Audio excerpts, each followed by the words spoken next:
He's joining us to talk about a piece he's written in The Atlantic. President Trump, of course, made a promise on the campaign trail to dismantle the Department of Education.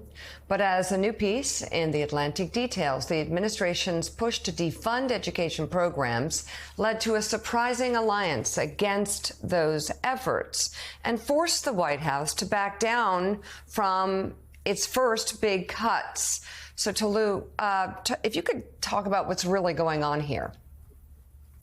Well, as you said, the president said on the campaign trail, we're going to send education back to the states. We're going to close down the Department of Education. It sounded very good on the campaign trail. He got a lot of applause from the MAGA faithful. But when you actually try to do that in the reality of governance, you realize that a lot of the rural and red districts that rely on federal education dollars, they don't like having after-school programs cut. They don't like having summer school abruptly cut. And so when they tried to freeze this money, they got a lot of backlash from places like West Virginia and Alabama, from senators saying, we need this money for our states because our parents in our state need their children to be educated. They need their children in after-school and summer school programs. And so eventually the White House and the federal government decided to back down on this funding freeze, send out all of this money, and it makes it clear that it's going to be very difficult for President Trump to actually shut down the department because in reality, a lot of rural and red districts rely on this money from the federal government and rely on the education department to do its job.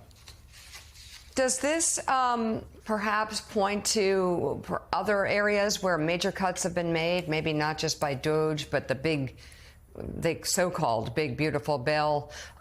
Could there be a rollback if senators and members of Congress realize this is going to cost them in their districts? Absolutely. We've already seen Senator Hawley try to roll back some of the Medicaid cuts. Some of the rural hospitals that are going to be dealing with these cuts and potentially closing down as a result of them have started to push back. And so you are seeing red state Republicans, senators saying, maybe some of the things that we're doing with the big, beautiful bill and all of the other DOGE efforts is taking things too far. And when people start to actually feel this, as we are starting to see from town halls, when people start to feel this and realize what this means for their real lives, it's not going to be very popular. And you are going to see some of these lawmakers have to consider their own political futures. And that could lead them to backtrack or try to take a different tack from where they have been in supporting President Trump's cuts. And a lot of programs that may sound good to cut, and DOGE may sound good in terms of a line, in terms of making the government more efficient. But when you actually start cutting people's programs that they rely on, especially in rural America, and especially in some of these places that have high rates of poverty, people are going to be really uncomfortable and unhappy, and that's going to lead them to reach out and speak to their lawmakers. And in some cases, those lawmakers are going to lobby the White House to reverse course. You know, and Charlie, in my days as a white-hot Republican in Congress, it's like, abolish the Department of Education, take all the money back to the states, back to the classrooms, et cetera, and go down the list of, defund Corporation for Public Broadcasting, make them raise more of their, all of this stuff.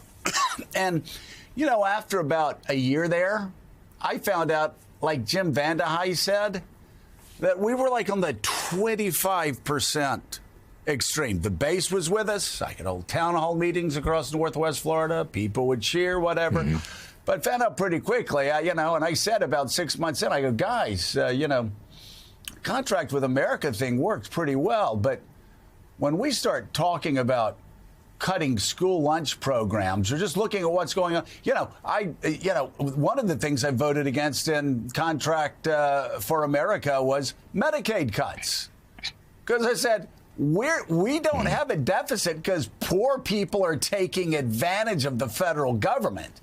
And you find out very quickly up there, or you would think these Republicans would, when they have the richest billionaire on the face of the earth, taking food out of the mouths of the poorest children of God's creation, when they're cutting SNAP funding, when they're cutting cancer research, when they're cutting research for Alzheimer's, when they're cutting research for all of these other diseases, when they're cutting R&D, the very thing that has allowed the United States to prosper since World War II, when they're cutting all of these things that make us better, safer, healthier, stronger, so they can give billionaires and multinational corporations and monopolist tax cuts, that's not going to work with independents especially, but also a good chunk of Republicans.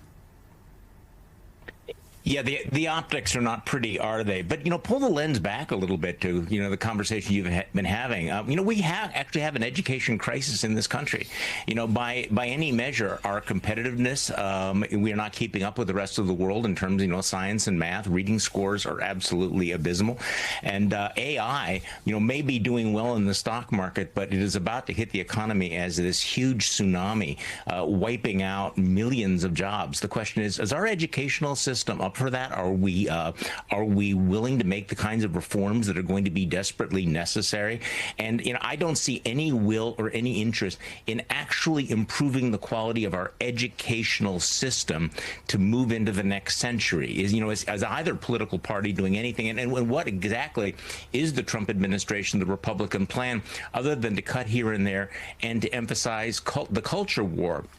But I think we'll look back at this particular period and ask ourselves, what was America thinking at this particular time when we're facing international competition and this massive new technological era about to hit us? Were we prepared for it? Did our schools adjust to it? Did the government actually have a plan? And the answer to all of that is no. All right, staff writer at The Atlantic, Tolu Olonaripa, thank you so much. His new piece for the magazine is online now, and Jim